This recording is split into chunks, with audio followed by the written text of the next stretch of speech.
नमस्कार, मैं हूं स्वाति खंडेलवाल। आप देख रहे हैं हमारी खास पेशकश रोड टू रिकवरी और आज फोकस कर रहे हैं हम मैन्युफैक्चरिंग सेक्टर पर, खास करके इलेक्ट्रॉनिक्स टेलीकॉम स्पेस में। हमने बहुत सारा इम्पैक्ट कोविड का जो मैन्युफैक्चरिंग पे पड़ा, शुरू में दो महीने तक जो लॉकडाउन था उसमें एमएसएमई एसएमई सेक्टर सबसे ज्यादा वहां पर इफेक्ट आया। और आज चलते हैं सीधे, हम बात करेंगे ICEA यानी India cellular and electronics association के चेयरमैन पंकज महेंद्र से बातचीत करेंगे और जानेंगे कि मैन्युफैक्चरिंग इस वक्त किस लेवल्स पर शुरुआत की गई है और जो हाल ही में सरकार ने PLI production linked incentive scheme for electronics manufacturing announce की है, उसका कितना असर है। पंकज, बहुत बहुत शुक्रिया हमारे साथ शो में जुड़ने के लिए। सबसे पहले ये जो पॉलिसी अभी हाल ही में गवर्नमेंट ने अनाउंस की, 50,000 करोड़ रुपीज तक के जो इंसेंटिव्स यहाँ दिए जाने की बात हो रही है और मैन्युफैक्चरिंग और इंडिया को एक इलेक्ट्रॉनिक्स हब बनाने की बात कर रहे हैं, उसका क्या इम्पैक्ट देखते हैं, कैसे पढ़ते हैं ये बड़ा announcement? Thank you for having me here Swati. ये एक गेम चेंजर स्कीम है। इससे पहला जो इम्पोर्टेंट है कि ये 5 साल की स्कीम है और इट इज जो पहले जो राइट कर रहा है, जो कॉर्पोरेट टैक्स रिडक्शन हुई है और जो हमने सक्सेस अचीव किया है मोबाइल फोन मैन्युफैक्चरिंग में, जो कि 1100% बढ़ी है पिछले 4 साल में, उसको ये राइट करता हुआ एक मोमेंटम देने के लिए, फर्दर मोमेंटम देने के लिए कि 5 साल में हम दुनिया का नंबर 1 मैन्युफैक्चरिंग डेस्टिनेशन बन जाए मोबाइल फोन के लिए।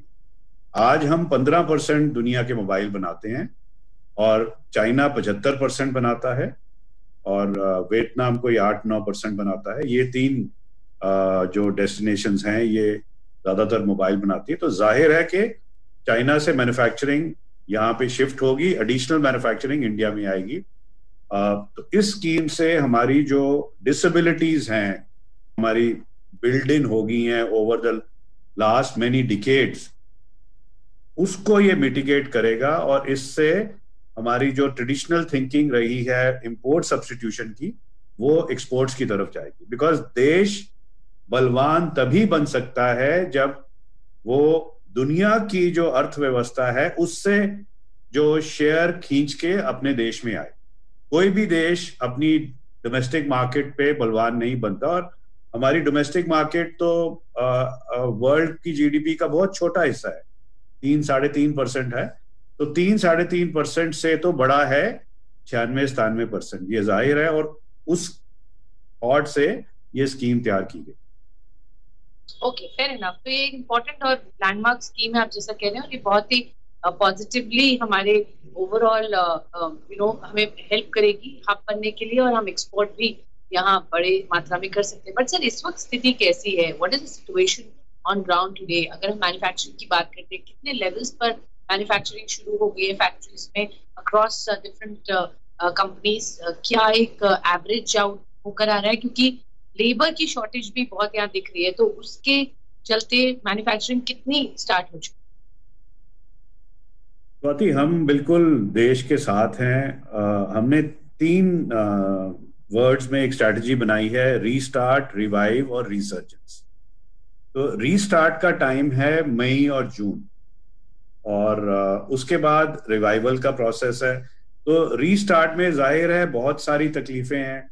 पहले ट्रांसपोर्टेशन को, जो सप्लाई चेन को नॉर्मल करना था, वो फॉर्चुनेटली अब ट्रांसपोर्टेशन और सप्लाई चेन काफी नॉर्मल हो गई है, क्योंकि जो कंपोनेंट सप्लाई की कंट्रीज हैं, चाइना बिल्कुल नॉर्मल हो गई है, उनकी इकोनॉमी, सप्लाई चेन आ रही है। दूसरा है कि मैन्युफैक्चरिंग को हमें नॉर्मलाइज करना है।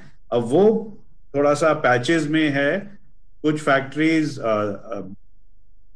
पे आ गई हैं, कुछ फैक्ट्रीज 40% पे आ गई हैं। हमें लगता है जून के एंड तक हम 50% तक हम इसको कवर कर लेंगे। तो क्योंकि 2 महीने के लिए मैन्युफैक्चरिंग और सेल्स बिल्कुल बंद थी, तो बहुत पेंट अप डिमांड थी। तो पेंट अप डिमांड शुरू में तो लगा कि बहुत ज्यादा डिमांड आ गई है, वो चीज सबसाइड कर गई है, बट डिमांड इज 50% समझिए डिमांड अब पे नॉर्मल मार्केट से डिमांड 50% तक है इस वक्त।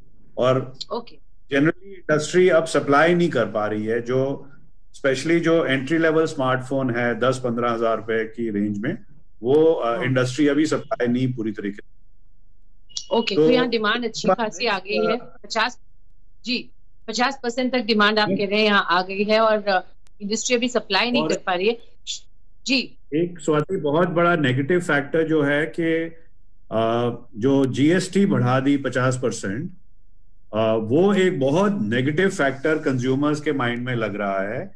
और क्योंकि कंज्यूमर्स बहुत तकलीफ में थे, उनके फोन खराब हो चुके थे, 3-4 करोड़ फोन्स की एकदम डिमांड थी, तो लोगों ने कुछ रिपेयर्स करवा लिए हैं, बट वो जो 18% देखते हैं उस पे, तो कंज्यूमर को बहुत ज्यादा तकलीफ हो रही है उस चीज की। और ये एक बहुत नेगेटिव फैक्टर है जो डिमांड को कंस्ट्रिक्ट करेगा आगे जाके, हमें लग रहा है। और जो ग्रे मार्केट है, उससे ग्रे मार्केट फिर से रिवाइव हो रही है। अभी ग्रे मार्केट सिर्फ हाई एंड प्रोडक्ट्स में है, जो कि 40-50 ऊपर के फोन्स में ग्रे मार्केट है। और अब हमें लग रहा है कि 10,000 5,000 तक के फोन में भी ग्रे मार्केट काफी स्ट्रांग हो जाएगी। सर, एक आखिरी सवाल आपसे ये जानना चाहूंगी कि जैसे आपने बोला जीएसटी एक कंसर्न है, वहां कुछ चेंजेस बदलाव आने चाहिए, वो एक demand I am sure industry की होगी, पर इसके अलावा ड्यूटीज में कोई और चेंजेस आप उम्मीद कर रहे हैं, चाह रहे हैं, जिससे और अट्रैक्टिव डेस्टिनेशन बने इंडिया, बाहर की कंपनीज भी इंडिया में आकर मैन्युफैक्चरिंग सेटअप करें, बट इंपोर्ट और एक्सपोर्ट ड्यूटीज में कुछ बदलाव इलेक्ट्रॉनिक्स को लेकर स्पेसिफिकली आप उम्मीद कर रहे हैं? कुछ रिप्रेजेंटेशंस किए हैं गवर्नमेंट के साथ? तो अब ये थोड़ा सा जो इंपोर्ट सब्स्टिट्यूशन माइंडसेट है, ये थोड़ा सा मीनिंगलेस होना शुरू हो गया है, क्योंकि हमने 26,000 crore export last year achieve कर ली है। और इस साल तो मैं नहीं कह सकता क्या होगा 20-21 में, पर 21-22 में जरूर हम 1 लाख 1.5 लाख करोड़ की एक्सपोर्ट अचीव कर लेंगे। तो इससे हमारे को अब ये सोचना नहीं चाहिए, इंपोर्ट ड्यूटी इंक्रीजिंगली मीनिंगलेस हो गई है। और 3 चीजें हमने रिक्वेस्ट की हैं। एक तो जो हायर एंड प्रोडक्ट्स हैं, जहां की हमेशा थोड़ी थोड़ी इंपोर्ट रहेगी, वो बिल्कुल ग्रे मार्केट में चले गए हैं because of high import duty of 22% और उसके ऊपर जीएसटी। तो इंडिया जो हाईएस्ट टैक्स्ड कंट्री बन गया वर्ल्ड, 44% के आसपास है, तो उसको हमें रैशनलाइज करना चाहिए। दूसरा, हमारा एक फेज्ड मैन्युफैक्चरिंग प्रोग्राम है। फेज्ड मैन्युफैक्चरिंग प्रोग्राम में भी एक माइंडसेट चेंज की जरूरत है कि फेज मैन्युफैक्चरिंग प्रोग्राम का मतलब होता है कैपेसिटी बिल्डिंग, टेक्नोलॉजी क्रिएशन और आउटरीच और कंपनीज को यहाँ खींच के लाना। ये केवल ये नहीं है कि आप ड्यूटी लगा दो तो उससे इंडस्ट्री स्टैब्लिश हो जाए। तो 1 अक्टूबर से एक ड्यूटी लगनी है डिस्प्लेस पे। वो कोविड के रहते हुए, क्योंकि सारे प्लान्स अभी डेफर हो गए हैं, तो वो हमारी रिक्वेस्ट है सरकार से कि वो उसको एक्सटेंड कर दी जाए और अभी ना लगाए। ऑलराइट पंकज जी, और कोई ऐसा हम चेंज इसमें नहीं चाह रहे हैं इंपोर्ट ड्यूटी स्ट्रक्चर में। और 1-2 साल में तो ये मीनिंगलेस हो जाएगा कि इंपोर्ट ड्यूटीज हैं या नहीं हैं, बिकॉज इंडिया की डायरेक्शन बदल रही है। बिल्कुल। ऑलराइट मिस्टर महेंद्र, हमारे साथ जुड़ने के लिए और हमें डिटेल में बताने के लिए कि आपके सेक्टर और इस वक्त क्या अपडेट है, क्या आउटलुक है और क्या उम्मीद कर रहे हैं स्पेसिफिकली जीएसटी को लेकर।